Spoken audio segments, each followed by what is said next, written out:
Welcome to our channel, One Stop Health Hub. And I'm here with my friend, Chakuzo.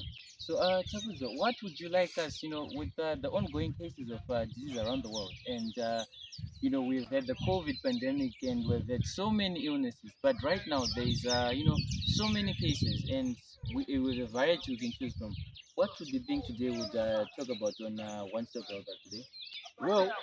I think if we can talk about Cholera, I think it can make sense because it has been an endemic both in Zimbabwe and in Zambia. So I think it's wise for us to talk about Cholera today.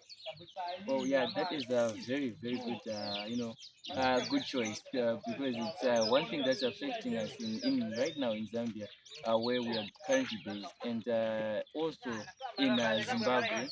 So with the history of cholera and how it came to be about in Africa is quite broad Yeah. because it originally originated from Asia in India rather Okay. in Ganges, India, Mhm. and it came about in it traveled to other parts in 1961 only to arrive in Africa in 1971 where we currently Exactly. stand, and it has been eradicated in other parts of America and Europe, and here in Africa it's still a big struggle, and I'm sure No wonder why it's now in Zambia and Zimbabwe right now. very much. So Okay. it's no longer a pandemic, but rather it's an endemic, right? It's Okay. within our regions. Okay. So, Okay. but I struggle with getting to know the how do I identify cholera since I'm not a health professional. Those are the type of questions we begin to ask ourselves. So I'm Okay. sure you have an in-depth knowledge of Okay. things like this. I find it very easier for us to start talking about cholera, starting from the causes. What really causes cholera? How does it really spread? Um, what are the predisposing factors that might lead to someone having cholera? Okay, That's true. those are the things that we need to talk about cholera. Then remember, in other European countries, Yeah, cholera right now they managed to eradicate it. that's So true. that's the same thing that we need to do here. How did they manage to do that? They managed to prevent. So Wow. management of cholera, it's prevention. So since we are talking about cholera, what might be the cause of this cholera from your research? I want the causative organism of cholera. From my medical researches that I've come across, I've come to note that this term was, or causative agent is caused by a pathogen called Vibrio cholerae. I was talking about the causative organism that causes cholera. But with a name that sounds so foreign, I'm sure the general norm would like to know, well, how then does it get to our homes, and how then do we contract this cholera virus? I'm sure you would enlighten us. Well, the methods and the modes of transportation that comes along with such a foreign term to a small organism that causes so much in our modern society of today. Well, it's through fecal oral.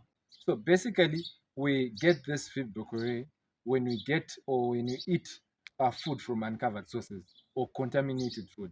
Okay, so these foods they will be contaminated with what? With fibrochloria. And how does this fibrochloria get itself to the food that we eat? So mostly it gets through the flies. Okay, so the flies will go to the fecal matter, especially where there are poor toilets where people just like to just put their fecal matter everywhere.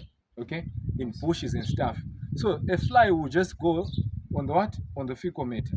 The next thing it finds itself on the what? On the uncovered food. Then the next thing you're eating that same what? That same food. No wonder why we discourage people to just eat food from uncovered sources. So those foods are not covered. They are Yes, not well preserved. exactly. Okay, so that's why we discourage. So the other thing is, where did this fly come from? Feces.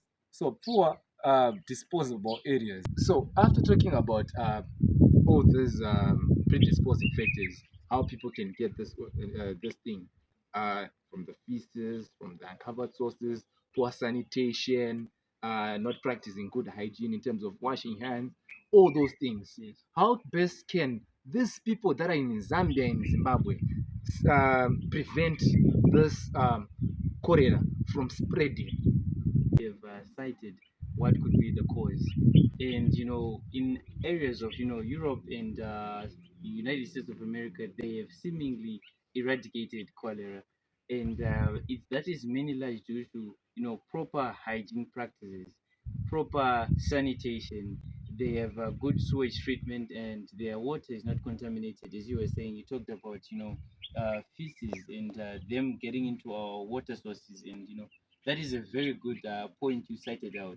And I'm sure with the incoming and the initiative of the government in trying to educate people about the dangers of about their water sources and everything that is associated with water, and also the restaurants that people go to, there are these street vendors that sell maybe meat or other food sources that are uncovered, and also this is a carrier of cholera. So I'm sure we could use method to convey a message to the general public. With this ongoing talk of cholera, I would like you, to just tell me and to the general public, as to educate them about the symptoms of a person with cholera. Well, thank you so much for asking me that important, very important question. You know, there are things, number one, that you need to observe when someone is actually having cholera. Number one, you find out the person is vomiting. Wow. Not just vomiting, but projectile vomiting. Number two, they will have diarrhea. Diarrhea is passing through more than 3 times a day, right? But this type of diarrhea, they will be passing rice watered water type of stool, right? They will be vomiting and stool. At the same time, they'll be losing a lot of what? A lot of fluids through vomiting and through what? Diarrhea. Hence, they will show up with. What are the signs of? We have they will lack the skin tagger, right? They will present with signs of cyanosis, which are maybe bluish coloration in the water and the tip of the fingers. Okay, Wow. those are some of the things that they can show. Even they will show restlessness. Okay, after they show restlessness, they will even show when they are restlessness, they will even have difficulties in what? In breathing. Okay, Wow. Yes. they are gasping for more air. Yes. So you asked me about treatment. How best can these people be treated? Okay. Yes. So I would advise these people should go straight to the what? To the medical facility. Yes. But when you identify that your relative, you're with them home, they are vomiting excessively, they are doing all those things. What is the first aid thing that you should do in a home? So those are home remedies I would like to believe. Yes, these are home remedy. Yes. Home remedies. So one of the home remedy is oral rehydration. So yes, the person is vomiting, but you need to help that person by what? Oral rehydration. Number one, ORS, right? You give ORS, you give even just water to replace the lost fluids. But oral medication at this point is not that effective. It's just a supportive treatment. So what you should do is to just what? As you're doing that, you are sending the client or the patient to what? To the facility. That's the most thing that I can tell you. And the facility will pick it up from there. Okay, so you're talking about people getting dehydrated, and the signs that accompanies with dehydration. But in your conversation, like I myself in the general norm would like to know, why couldn't you, mention, drugs to prescribe? Maybe when I have this cholera, I could, prescribe myself a drug which I can take while I'm at home before I go to the hospital. Is it advisable? What kind of drugs would you recommend for us? Well, that's fair and fine. But more reason I didn't mention about the drugs. Number one, it's about we are trying to stop the the counter drugs.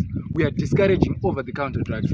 Henceforth, we are asking people to go to the medical facility and get treatment. The number two thing, the reason why I didn't tell you, one of the most cardinal thing or remedy to cholera is IV fluids. So you need to be administered water and intravenous fluids through the what? Through the vein. And you cannot do that at home. Come on, you need the hospital. You need fluids such as lomo, saline, ligas, lactic. All those fluids to what? To resuscitate, so that you can rehydrate. Because remember, you're vomiting and you're doing all those things. So you need the hospital to take care of from there. Number two, if you don't go to the hospital and you just depend on the drugs that you just buy from the pharmacy, you end up exposing people from your place, and you endanger yourself. So you need, at most, when you identify those things, run to the clinic so that you stop the spread of what, of the same cholera. Otherwise, that's all. Thank you very much. I'm sure you would have heard so many things were discouraged, from the use of drugs. Some people I believe are also allergic to drugs, and it's if the doctor recommends a drug and you're allergic to it, I'm sure there's a way to counterfeit this. So, thank you, Takuzo, for enlightening us that we need, to first identify the root problem, take a bit of history taking, and from the first onlook, if you see your patient is dehydrated, first apply ORS, and from there on, head straight to the clinic. There are no two ways about it.